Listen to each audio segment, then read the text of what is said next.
Саламатсыздар, урматтуу кыргыз элим, кыргызстандыктар. Мына менин дарегиме көптөгөн телефон чалуулар болуп жатат. Анда сиздер сурап жатасыздар. Садыр Жапаровдун иши боюнча, жаңы жагдай боюнча бердиңиз эле. Эмне болду, канча убакытта караш керек, качан жооп берет деген.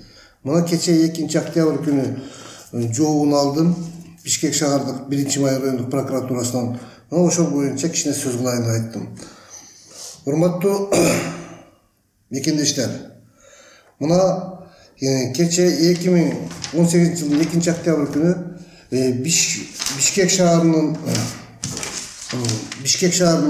1-май райондук прокуратурасы мындай бир койдун тилинде кагазда жоопко бериптир. Анда мындай деп жазылат: Бишкек шаардык 1-май прокуратурасы тарабынан сиздин жазган арызыңыздын негизинде соттолуучу Жапаровдун кылмыш ишинин материалдары толук окулуп чыгылып, Кыргыз Республикасынын жазык процессуалдык кодексинин 387-беренесине ылайык иш жүргүзүүнү кайра баштоого негиз жок болгондуктан жаңыдан ачылган жагдайлар боюнча өндүрүштүк кароодон баш тартылды. Токтомго макул болбосоңуз Бишкек шаардык прокуратурасына же сотко даттанууга укуктуусуз деп 1-май районунун прокурору Асаналиев кол коюп жиберип жатат. Эми датасына карайлы. Датасында 29 август 2018 жыл деп туруп чыгыштап жатат. Бизге 34 күндүн ичинде, мен ушу Бишкек шаарынын Ала Тоо окугунда жашайм, мага 34 күндө. Кече мен ушул почтачынын алып келген ведомствода кол койдум. Ал жерде 2 октябрь күнү берилди деп атат. Эми бул жерде алардын берген конверти турат. Конверттин тышында дагы почтага түшкөн күнү 2 октябрь деп турат. 34 күн жоопту жазып коюп, бизге бербей катып отурду. Эми дагы бир кызык окуяга кылайын. Биз өзү жаңы жагдайлар боюнча ишти кароону Кыргыз Республикасынын башкы прокурору Өткөрбек Асылбек Жамшитовго жазган элек. Бишкек шаардык прокуратурасы, Бишкек шаардык прокуратурасы 1-май райондук прокуратурасына жиберилген. Мына Бишкек шаардык прокуратурасынын 1-май райондук соттун прокуратурасына жана мага жөнөткөн катында жазылып турат: 27 август 2018 жылы жиберип жатат. Эми 2 күн убакыт. 29 августка чейин кечиктирбестен жооп бериңиз деп 2 күндүк убакытты берип. 28 август күнү бул 1-май райондук прокуратурасына барган болсо, 1-май райондук прокуратурасынын прокурору аны Керезбекова Рита Сабырбековнага тапшырып атат. Тапшырган болсо, Керезбекова ал граждандык иштер боюнча 1-май райондук сотуна катышкан прокурор экен. Мен барып, эртең менен барып, жумуш ордунан Керезбекова Ританы Сабырбековнан таап алган жокмун.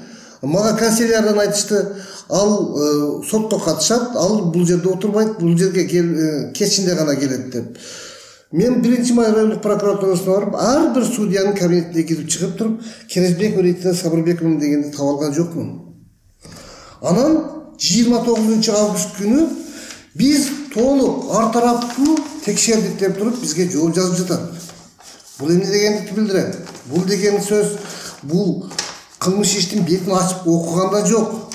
Себеби 8 томдон турган кылмыш ишин бул компьютер болуп, робот болуп кеткенде дагы окуй албайт да. Анын үстүнө биз ал жерде көрсөтүп атабыз. Мына 4 күбөнүн көрсөтмөсү өзгөрдү деп. Ал жерде Кенжебек Жумабаевдин көрсөтмөсүн, видео кайрылуусун, Кайрат Качагановдун видео кайрылуусун, Жолдошбек Кожобергеновдун видео кайрылуусун, Наристе Калчаевдин видео кайрылууларын берип атабыз. Мына ошоларды кайрадан сурагыла. Мына ошолордун көрсөтмөлөрүндө жаңы ачылган жагдай бар деп туруп айтып атабыз. Алардын бирин да чакырып сураган жок, бирин да эметилген жок. Эми Бишкек шаардык сотунан кылмыш иштин материалдарын алыш үчүн дагы Бишкек шаардык прокуратурасы талап жөнөтүш, суроо талап жөнөтүш керек. Суроо талап түшкөндөн кийин ал Бишкек шаардык сотунун төрагасына барат. Төрагасы карап туруп аны архивге берет. архив издеп, аны таап, анан кат менен жиберет да. Буга дагы убакыт керек. Анан ушунчалык убакытты булар бир күндүн ичинде окуп бүтүп, анан эч нерсе жок экен деген жоопту жазышы бул иште саясий багытта экендиги толук көрүнүп турат. Эми биз мына эмне үчүн биз жаңы жагдайлар менен кайрылдык эле? Биз президентибиздин айткан сөздөрүнө бүгүнкү бийликтин ушу коррупция менен күрөшүп жатабыз, биз акыйкатты орнотобуз деген чакырыктарына биз ишенип туруп ушул менен жазып атабыз да.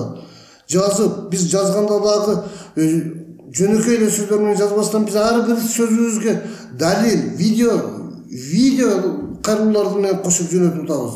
Анан мына ушундай учурда бизге ушундай жооп бериши булардын кандайдыр бир Садыр Жапаровго карата жакшы тыянак чыгарбай тургандыгынын бир белгиси катары көрүп жатабыз. Урматтуу мекендештер. Мына ушул билдирүүнү таратайын дедим. Мына өзүңүздөргө окуп бердим. Токтомго макул болсоңуз Бишкек шаардык прокуратурасына кайрылсаңыз болот дептир. Албетте мен бүгүн эртең дагы жакшылап бардык далилдерди келтирип, ошо видео дисктерди даярдап, кандай кайрылган болсом, мурда ошондой кылып туруп дагы Бишкек шаардык прокуратурасына кайрылабыз. Аларды да көрөбүз. Алар кандай жооп берер экен. Бирок бүгүнкү күндө мыйзам аткарылбай, эч кандай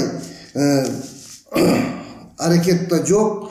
Биздин берген кагаздарыбызды дагы окубай эле отписка менен гана заниматься кылышып, берген биздин катыбызга жооп берип, 34 күндө өздөрүндө сактап туруп, анан кийин бизге жөнөтүп коюп атат.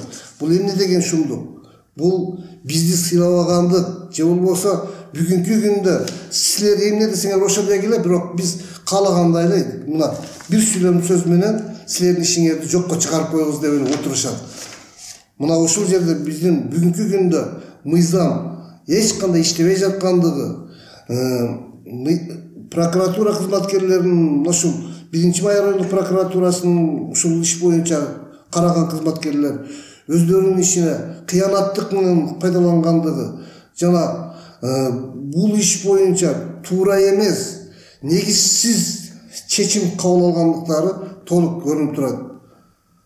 Көңүл бурганыңыздар үчүн чоң рахмат. Биз дагы Бишкек шаардык прокуратурасына кайрылабыз.